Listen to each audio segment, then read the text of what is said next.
Merci d'être fidèle à l'écoute de RCF Sarthe. Nous retrouvons le Club Radio et c'est un peu la tradition en septembre. On fait un peu le tour des établissements avec les professeurs, avec les chefs d'établissement justement. J'ai eu la chance d'être avec Daniel Préto, chef d'établissement à Saint-Joseph au Mans. Bonjour. Bonjour. Servane Houssin, alors je vous présente professeur de français, référent de Club Radio. C'est quoi l'ordre que vous préférez ? Je trouve que les deux sont liés, en fait. C'est difficile de faire la part des choses. Allez, on va commencer. Je me tourne vers vous, monsieur Préto. La rentrée s'est bien passée à Saint-Joseph ? Oui, une rentrée sereine. J'ai trouvé une réelle sérénité, que ce soit au niveau de l'équipe pédagogique, au niveau de l'équipe éducative, des élèves. Ouais, une très belle rentrée. Ça fait plaisir malgré la chaleur. Malgré la chaleur, bon là on s'en éloigne un petit peu. C'est quoi les grands axes de cette année ? Vous avez choisi un thème, il me semble. Oui, ensemble, début juillet avec l'équipe éducative, on a choisi de mettre l'accent sur le climat à l'école avec un grand E, puisqu'on a une école maternelle, école élémentaire et collège. C'est important de le rappeler. Voilà, c'est important pour nous, on est un réel groupe scolaire avec un projet commun. Et comme ce projet, justement le projet des sœurs, a pour grande priorité le bien-être des élèves à l'école, ça nous semblait tout à fait naturel après cette période de Covid et on voit un petit peu les conséquences quelques années après sur les relations entre élèves, les relations entre adultes, les relations élèves-adultes qui se sont complexifiées, parfois durcies. Donc voilà, ça nous semblait important de remettre cet objectif. Vous l'avez senti à l'échec de votre groupe scolaire, que les relations ont changé, qu'il y a un besoin de se retrouver ? Oui, complètement. De manière de plus en plus conséquente. Aussi des situations de mal-être plus prononcées qu'auparavant, des adolescents qui vont mal, il faut être très clair, et qui ont manqué de relations sûrement, ou en tout cas ont créé des nouvelles relations, et c'est à nous de les accompagner pour qu'ils vivent bien. L'adolescence, c'est pas un âge facile. Madame Houssin, vous qui êtes directement en classe avec eux, vous l'avez ressenti aussi ? Je confirme pleinement le côté mal-être des adolescents. On a l'habitude de voir des adolescents qui sont pas toujours sereins à cause de leur adolescence. C'est un âge difficile, il faut le reconnaître. C'est une transition. Exactement. Mais là, je trouve que ça a pris des proportions assez inquiétantes, puisque on a des élèves qui développent des phobies scolaires, qui sont dans le refus de la discussion, de l'échange. C'est pas un reproche que je leur fais, hein, c'est vraiment une constatation ils sont malheureux, ils ne sont pas bien, ils se scarifient. Enfin bref, on arrive à des extrémités qui sont alarmantes.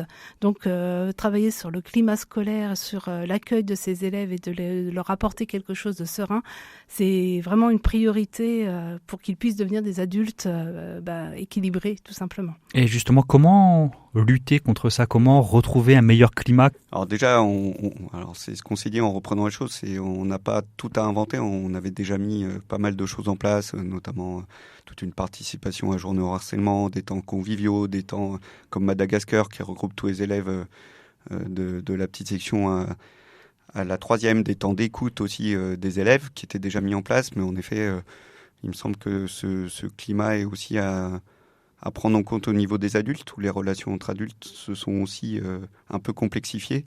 Donc d'où cette volonté de formation. Les adultes de l'équipe éducative ont été formés à la fin de l'été, fin août. Les enseignants vont être formés à la Toussaint pour essayer d'apporter encore plus et surtout nous avoir plus de billes pour porter cette écoute et apporter des solutions. Je ne sais pas s'il y a une solution, mais en tout cas des billes, des pistes aux élèves. La transition est un petit peu facile, mais quand on parle de bien-être, de bon climat, qu'est-ce qui peut mettre de bonne humeur ? Le sport. Et il me semble que l'an prochain, il y a une petite compétition qui a lieu à Paris. C'est les Jeux Olympiques, c'est ça ? Oui, une petite compétition. Petite, oui. C'est vrai qu'en tant que prof de PS, président de l'UXEL 72, ça vous parle ? Ça me parle un peu. Et donc, quand les collègues du primaire m'ont dit on ferait bien une année olympique, j'ai dit vous avez dit, on y va. Vous avez plongé ? Plongé complètement, en plus avec des collègues de PS qui étaient déjà plein dedans. Donc l'idée d'organiser une Olympiade pour l'ensemble du groupe scolaire est venue tout à fait naturellement et on va s'y atteler à faire vivre aux élèves une belle fête. Là, vous aiguisez ma curiosité. Qu'est-ce que vous entendez par Olympiade à Saint-Joseph ? Alors, l'idée, c'est de baliser au moins une journée, éventuellement une semaine. Hein, tout est encore à définir. Où on va essayer de faire vivre aux élèves une mini-compétition avec une cérémonie d'ouverture, comme les vrais Jeux Olympiques, où ils porteront le drapeau de leur classe, puisque les classes ont le nom d'une capitale européenne, et où les grands s'occuperont de l'organisation de cette journée pour faire comme disait Moussin tout à l'heure, pour faire courir et cavaler les petits, mais dans un esprit de solidarité, de partage, enfin tout ce qu'on aime dans le sport. En fait, ça va être un peu la compétition de la bonne humeur. Exactement. Et chaque classe donc représente une ville, j'ignorais ce détail. Alors au niveau du collège, oui. Au niveau du collège secondaire, oui. On a quoi comme ville qui est représentée ? Ah bah alors la plus surprenante, enfin celle qui est la plus difficile à trouver pour les élèves régulièrement, c'est la Lavalette, la 6e Lavalette, puisque souvent ils ne savent pas où c'est. C'est à Malte. Voilà, on a la 5e Budapest, la 4e Rome, on en parlait tout à l'heure, la 3e Vienne. Voilà. Est-ce que ça peut jouer sur les voyages que telle classe ? Non, pas du tout. Oh, c'est dommage ça. Un petit peu. Un petit peu ? Puisque le voyage à Malte l'an dernier a pris un peu sa source. Les Lavalettes ont pu aller à Malte. C'est les Lavalettes d'origine qui voulaient absolument aller visiter Malte. Mais ça arrive quand même assez rarement. On n'est jamais allé à Budapest. On n'est jamais allé. C'est dommage d'ailleurs. Pas encore, oui. C'est guidé, lancé, ça y est, nos auditeurs nous écoutent. Ça me plairait bien, moi. Ça dépend, vous allez choisir vos classes en fonction des villes maintenant, Madame Moussin. C'est trop tard pour cette année. Moi, c'est Copenhague. Je suis prof principale de la 3e Copenhague. Je veux bien aller me promener au Ah bah si vous voulez voir la petite sirène. Donc pour continuer à ces Olympiades, je recentre un peu. C'est pour véhiculer des valeurs, c'est ça l'entraide, le sport entre générations, c'est ça, Monsieur Préto ? Oui, c'est ça, c'est voir...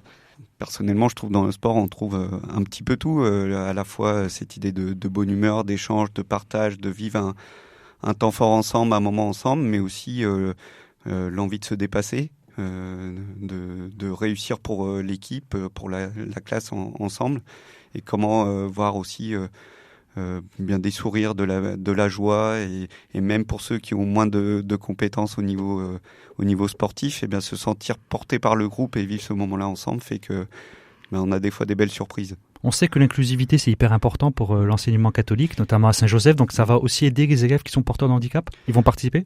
Ils vont participer, et même pour certains, notamment ceux qui sont en 3e, je compte bien sur eux pour participer à l'organisation, notamment nos élèves de l'Ulysse, qui sont... pour certains, ont des vraies compétences, des importantes compétences sportives. Je pense notamment à une ancienne élève là, qui est en première aujourd'hui, qui est à Talence en sport-études athlétisme et qui a découvert l'athlétisme à Saint-Joseph et qui devrait normalement, je croise les doigts pour elle, mais participer aux Jeux paralympiques à 17 ans avec des chances de médaille. Donc voilà, c'est une vraie fierté pour nous. On imagine que c'est une fierté pour l'établissement. Oui. C'est peut-être un peu trop tôt pour dérouler le programme, donc ça n'engage à rien, mais est-ce que vous avez déjà des pistes, par exemple, pour la date ? Alors, la date qui nous est venue naturellement quand on a émis cette idée la fin juillet, puis là, l'après-rentrée, c'est évidemment la fête du réseau des écoles des Sœurs de la Providence de Ruillé, le 19 mars à Saint-Joseph, puisque c'est la traditionnelle fête du réseau, donc ça s'y prête plutôt bien. On s'approchera des Jeux Olympiques. Ça vous laisse le temps d'organiser parce qu'on est déjà au printemps. La date tombe bien ? Hasard du calendrier ? C'est ça. Même si elle tombe à peu près toujours le 19 mars, mais voilà, ça s'y prête bien sur une année scolaire. Est-ce qu'on peut imaginer, par exemple, que chaque classe sera, comme aux Jeux Olympiques, un pays qui glane des médailles, ou c'est pas trop l'idée ? Il peut y avoir quelques récompenses. On peut imaginer qu'il y ait des récompenses, mais l'idée, je pense qu'on va vraiment revenir aux fondamentaux. Là, l'important, c'est de participer, puisque donc Monsieur Préto insistait sur les collègues de PS, mais ce ne sont pas les seuls à s'investir dans le projet. Vous savez de quoi on parle là ? Oui, on peut réfléchir tous à une façon de faire, une façon de s'investir. Je sais que le professeur d'art plastique est déjà à fond dans ses idées. Moi, je me vois très très bien mettre en place un journal olympique pour...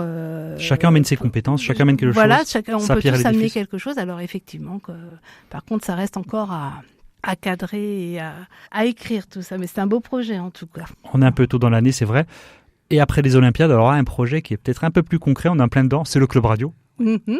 C'est quoi les nouveautés pour cette année ? On reprend les mêmes, on recommence Alors, côté élève, il va y avoir peu de nouveautés parce que le club est déjà bien victime de son succès, en fait. Mais on va quand même partir en recrutement parce que nos élèves sont tous des 3e, donc ils devraient tous partir à la fin de l'année.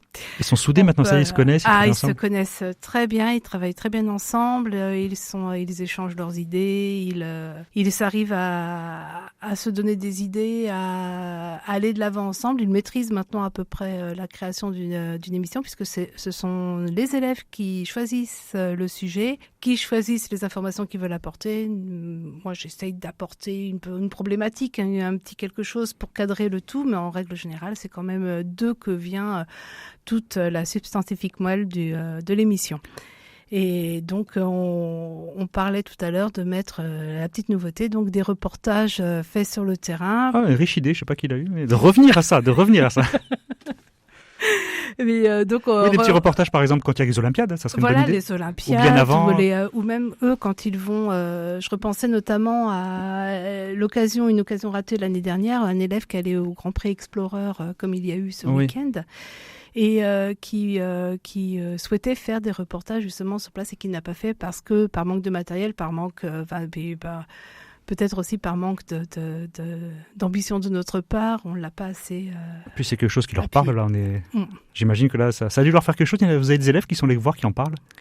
Et c'était cette année, alors ceux du Club Radio, je les ai croisés. Pour l'instant, eux, c'est le rugby. Ah, voilà, c'est déjà un peu plus francophone. Voilà, le Grand Prix Explorer, ils ont suivi sur Twitch, mais c'était vraiment le rugby cette année, l'ouverture et le match de la France contre les All Blacks, ça, j'en ai entendu parler. Alors, ce Club Radio, donc, on va essayer de recruter en vue de l'année suivante. Voilà, c'est ça. Donc, je vais partir à la chasse des 4e. Les 4e. Et les 6, 5e, non, c'est peut-être un peu trop tôt. Ils peuvent venir aussi. Ils sont exceptionnellement, j'ai déjà accueilli. Alors en 6e, je trouve que c'est vraiment. Puis les 6e, ils ont tellement de choses à faire, tellement de choses à gérer. Ils découvrent un nouveau fonctionnement en plus. C'est compliqué pour eux vraiment de s'investir en plus dans un club à l'année comme ça, avec des échéances. En 5e, c'est possible, mais ça reste un peu complexe encore. Mais on fait plutôt du cas par cas en 5e en fait. Voilà. Par contre, 4e, 3e, oui, ils peuvent, sans problème. Voilà, bon, ça fait des beaux projets, tout ça. On aura l'occasion de reparler directement avec les élèves. Ils vont revenir ici à RCF. Premier club radio de Gagny avec Saint-Joseph. Merci. Merci à vous. À vous. Au revoir.